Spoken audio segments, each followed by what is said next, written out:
Overseen and conceived by the Russo Brothers of Marvel's frame, the extension films are an example of a dwindling breed, the big-budget super-violent adventure. Whether the main character is named John Rambo, John Bourne, or John Wick, is a variant on a type, the profile killer who would prefer not to kill anymore but keeps getting pushed back into it. He has a tragic past and is grieving over it, and he is played by a guy who's so ferocious in violent scenes that you would believe that he could take 100 blows to the head, face, and torso, plus a gunshot, a knife wound, and a grenade conscious, and keep going. Critic Robert Brian Taylor called this movie part of the sad action hero canon. Chris Hemsworth is its most notable new member. He plays Tyler Rake, a young boy's idea for an action hero name, but Hemsworth makes him seem almost like a real person. He's played a scheming male bimbo, a depressed mercenary, a 19th century villain, a cult leader, and the mighty Thor, all convenience. He's got a bit of the young scan country, self-aware swagger as well, but there's also a bored sadness to him, and that's what the extension films dig out.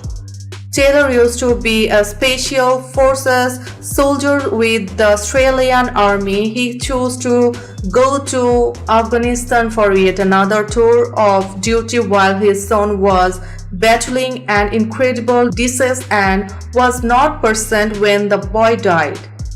Then his marriage fell apart and he became a mercenary. Guilt over husbandly and parental failure is as much of a driving force in the extension franchise as Nemesia in the Bourne films and Mourning in the John Wick series. Taylor Adventure are redemption stories set in action movie purgatories filled with shadow versions of the hero, defective fathers who mistreat, neglect, or rape their children and see them as extensions of their ego or brand. Taylor's main enemies are dark parents who could be stand-ins for Taylor's own masochistic feelings about how badly he's failed his family. The first extension showed Taylor rescuing the kidnapped son of an Indian drug lord who was being held in Dhaka, Bangladesh. The kid was a pawn in a pissing match between rich bulls with private armies. In accepting the mission, Taylor Short offered himself up a karmic punching bag, absorbing punishment for his past mistake in an urban hellhole purgatory. While serving as a quest father figure to the boy he was protecting, in this one an unnamed man shows up at the cabin in the woods where Taylor is recovering from the previous mission and delivers a message from his ex-wife, who as it turns out in Georgian.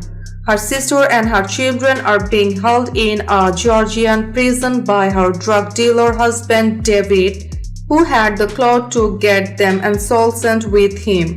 Rake is hired to bust the family out of prison and take them away of David and his brother Zurab, who's even more a psycho. Complications ensue. All you need to know is that the films is their long action sequence with a bit of character development sprinkled in. The first in an uninterrupted 21-minute action sequence following Taylor and the family through a wild prison break and onto a train that's chased across the tundra by helicopters filled with armed thugs in body armor. Any thugs who are not killed in midair drop onto the train and fight Taylor and his two allies with guns, fists, knives, and whatever objects are lying around. Director Sam Hargrave, a former stunt coordinator who made his directional debut on the first Extraction, takes the digitality stage together super long honor that was introduced to viewers in mid-out films like Steven Spielberg's.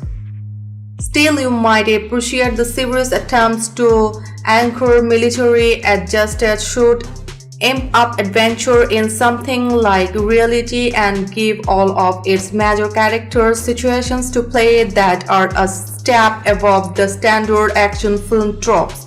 Where most contemporary Hollywood movies are aimed at the child in every grown-up, the Extraction films speak to the potential grown-up in every kid. Although it's rated or its ideal audience might be 12, the scenes between parents and their disappointed offspring capture that feeling you have when you are young and suddenly realize that the adults you once revered are human beings who can fail you and are.